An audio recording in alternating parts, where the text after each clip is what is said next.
Okay, so this is our third tip to be able to get you out of stress and to move you more into loving and being loved.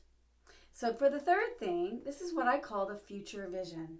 And it's important to have a vision. So, I know some of you might say, well, I'm not very visual, I'm not very creative.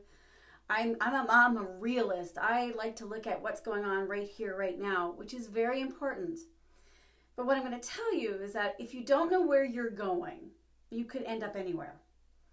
And often when we don't use our free will and our choice to be able to choose where we want to go, then other people will choose for us. So the more you can drop in to allowing yourself the possibility that your future can be bigger, better, more beautiful, more peaceful, more loving, more fulfilling than you could ever imagine, then you can start to create this. And I said, it's not that you have to be a visionary or anything like that, because I don't see myself as that way either. And I find that it's very challenging for me to come up with big picture ideas. But I know how I want to feel. I know how I don't want to feel either. So when I say this, it's good to know what you want and what you don't want. So let's be real for a minute. We've been talking about stress. Now you can get really, really clear about what you don't want. So calling up all the stress in your life, maybe it's stressful people or a stressful job or a stressful situation that you just go, man, I just don't want this anymore. That's a really great thing to do, because what I would suggest you do is you make a list. All the things that I don't want anymore in my life.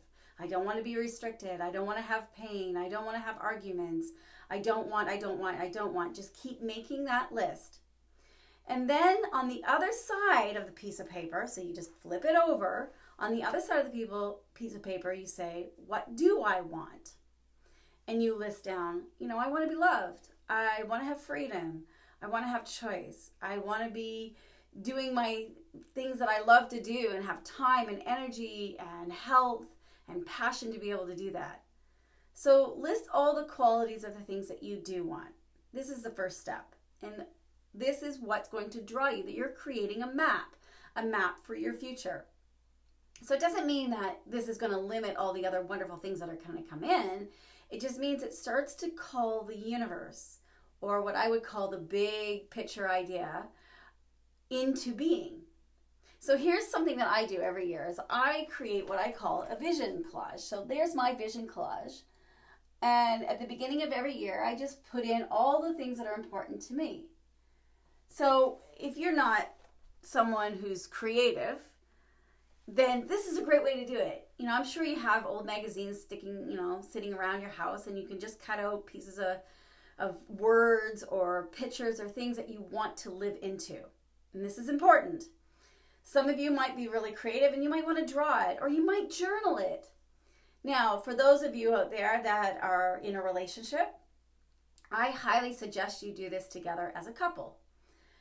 Or if you have a family, I would do this as a family ritual of something that is going to be really intentional.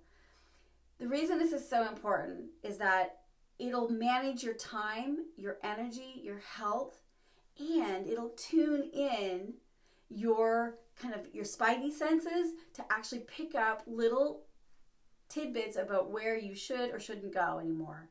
Because now you have a roadmap. So just like you're going on a holiday or a vacation and you go, hey, I want to go to Florida.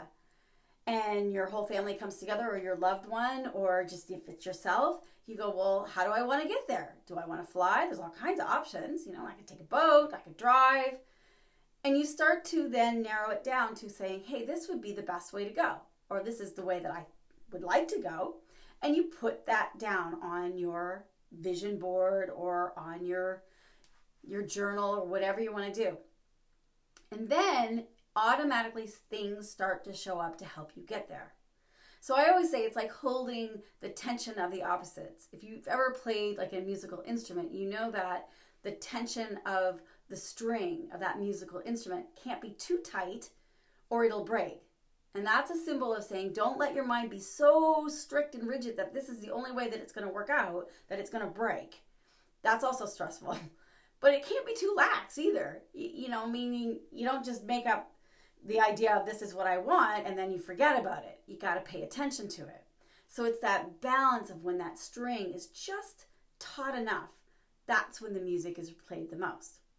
So if you'd like, this is a great time to just pause this video and take, next 10, 15 minutes and start to just journal about the things that you would really, really like to live into. Who do you want to be a year from now? So it's not just about what you want to do, but it also, what do you want to be? What do you want to feel? What do you want to see? What do you want to say? What do you want to hear? How do you want to move? What is important to you that would completely light you up and allow you to be inspired? And that's why I call this the spiritual part of our 3 tips to go from stress to loved.